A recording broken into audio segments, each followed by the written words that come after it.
Hey guys, what's going on? It's official Engine going, and it is March officially 31st now, seeing that it's like 1 a.m. I figured I'd go ahead and do another review for y'all real quick. So I wanted to do, like I said, I keep doing these WrestleMania reviews because WrestleMania, God, I cannot believe WrestleMania 29 is 1 week from now. I mean, a year ago when it was barely gonna be at Sunrise Stadium, it was like, damn, wow, before 29 gets here, and what do you know? It came here, it's now here, and time went by fast, and I guess time is gonna go by fast in terms of WrestleMania 30 when that comes around.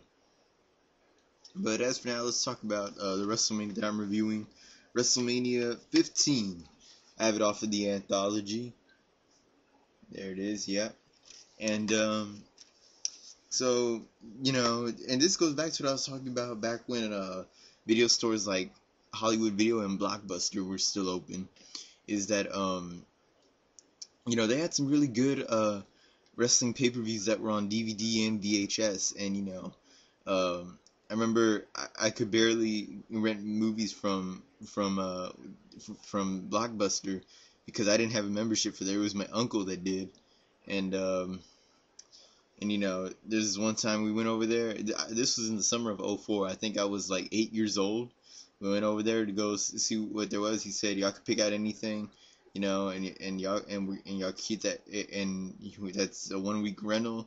Y'all could watch it now. This was during the summer, so it was a pretty exciting time. And I went to go look, and I just seen WrestleMania 15 there. I'm like, I haven't seen this. Let's check this out. And of course it was the version that had the WWF logos on it, And I came here, watched it, when I was little, and it was amazing. It was an amazing WrestleMania. This was at one of the rising points of the Attitude Era, and I got to review it. Watching it, yeah, it had already been like 5 years after it happened, but it was still exciting, to watch that. So I think, so that made me think, let's go ahead and do a review for this. So, WrestleMania 15 took place on March 28th, 1999, at the First Union Center in Philadelphia, Pennsylvania. What a great card there was. This was a really good WrestleMania and a good card and everything. And so here we go. The first match of the night, we had the triple threat match for the Hardcore title. The first time the Hardcore Championship was defended at WrestleMania.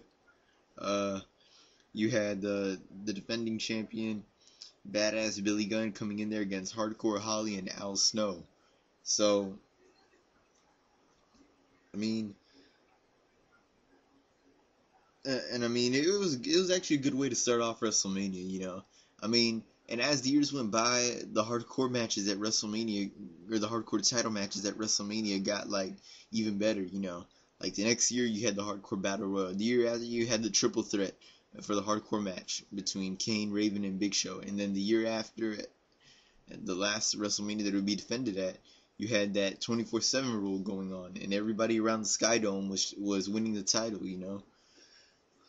So, a good way to start off WrestleMania. I gotta give that a 4 out of 5 because it was a strong opener. Then we've got the World Tag Team Championship match. It was the defending champions D'Lo Brown. My bad. Defending champions Jeff Jarrett and Owen Hart going up against D'Lo Brown and Test. So 2 months before Owen Hart's tragic death, which almost got Mr. McMahon run out of business. He almost got him just shut out of business. But it really wasn't all that entertaining. It is what it is, I guess, and it sucks to say that, but the card was still got better. Anyway, next we had my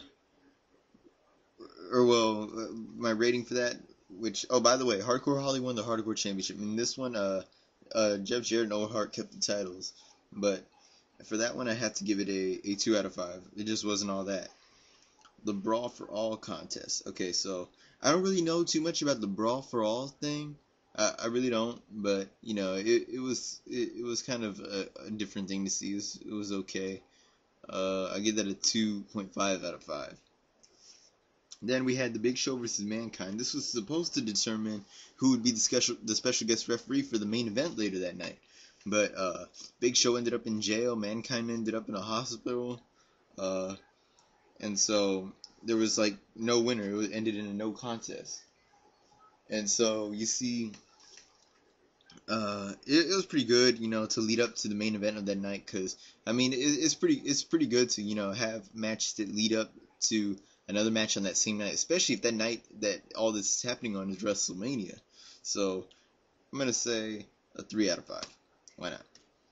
Intercontinental Championship match, 4 corners, elimination match. It was the defending champion Road Dogg versus. Shit, hold on. It's a goddamn scratch on my shit. Plus, I got to text someone. Okay, it says Road Dogg versus Val Venus versus Goldust versus Ken Shamrock. It was pretty good, you know. At least we got to see the Intercontinental Championship defended at WrestleMania. We hardly see that anymore, because really the only titles we ever see defended at WrestleMania are just the world titles. I mean, come on, you got to include the minor titles. But anyway, Road Dogg won that one. It was pretty good, you know. It was a pretty good use of those superstars. I gotta give it the same rating as the other one, a 3.5 out of 5. Let's go ahead at 3.5. And then we had Kane versus Triple H, the story of China betraying DX and going to the corporation and having a lot to do with Kane. And so the match started with Kane walking to the ring, and then the San Diego Chicken came out. You know, the San Diego Padres mascot came out to the ring and began assaulting Kane. But then Kane took him down. Or Kane put him up against the ring and unmasked him, and it was Pete Rose. It was Pete Rose, and he got tombstoned once again, 2nd year in a row. And then Triple H came out from the crowd, and it was an okay fight. You know, it ended with Kane winning overall by disqualification because China would turn on him, and then go back with DX for only a little bit. And, you know, it was okay, you know, it was kind of adding to the twist of what would happen later that night, so I'll give it a 3 out of 5. We got the Women's Championship match, Sable versus Tori. This is pretty legit. It was a pretty legit women's match. I don't really have much to say about it, but it was legit, you know. It wasn't a bad match. I gotta give it a 3.5. Then we had, oh, by the way, Sable won. And then we had the European Championship match. It was X-Pac versus the defending champion Shane McMahon. And so X-Pac gets assaulted by, I think it's Patterson and Briscoe at the beginning of the match. And so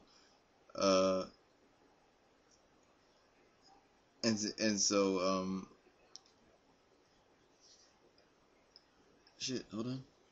I don't know. I forgot even what I was going to say, but so it was okay. I mean, once again, it is what it is. And it ended with, Shane McMahon winning. And then it ended with Shane winning because China turned on DX, joining the corporation, or China and Triple H for that matter. And then Kane came out to chase them away. So once again, it adds to the twist. I'm going to give that a 3.5. Then we had The Undertaker versus Big Boss Man in the Hell in a Cell, the first of only 2 WrestleManias that had a Hell in a Cell match. So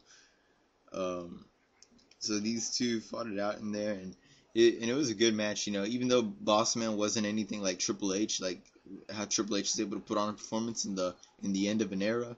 It was still good because, I mean, think about it. You're in the Attitude Era. You got that Hell in a Cell at WrestleMania, and it's especially pretty good because of the way it ended.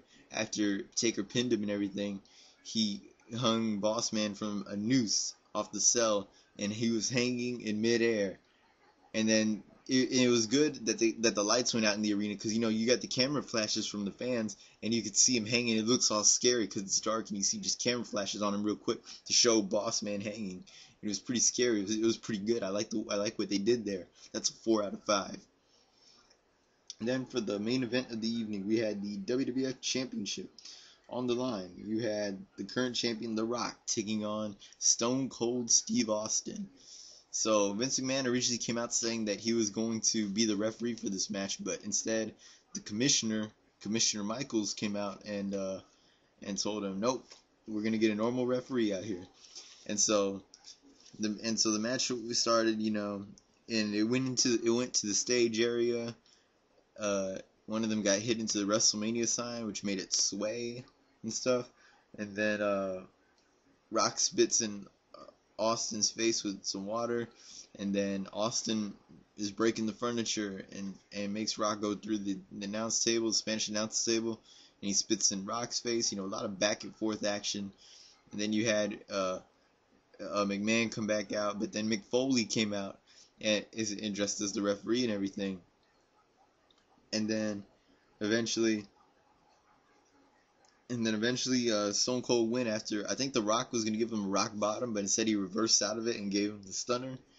And it was a good win, a good celebration afterwards with a beer, as always, And the only reason I'm giving that a 4.5 out of 5, like, that doesn't mean it's a bad match. Okay, that's 4.5 out of 5. That was a great, well, not really a great match, but it was in between good and great. Because the greater matches between these two would come like at WrestleMania 17 and WrestleMania 19. But I mean, it was an amazing match. It was a great way to close out the night. They opened it right, they closed it right. What can I say? So yeah, that's my review for WrestleMania 15. I'll bring more WrestleMania reviews if I can. Follow me on Twitter, Instagram. Of course, I always follow back. If you ask me a question on Twitter, now not only will I answer it on there, but I'll answer it here in a video. Subscribe, comment, tell me what you think. So this is official Andrew and Gone. The day is coming for WrestleMania, but as for right now, good night.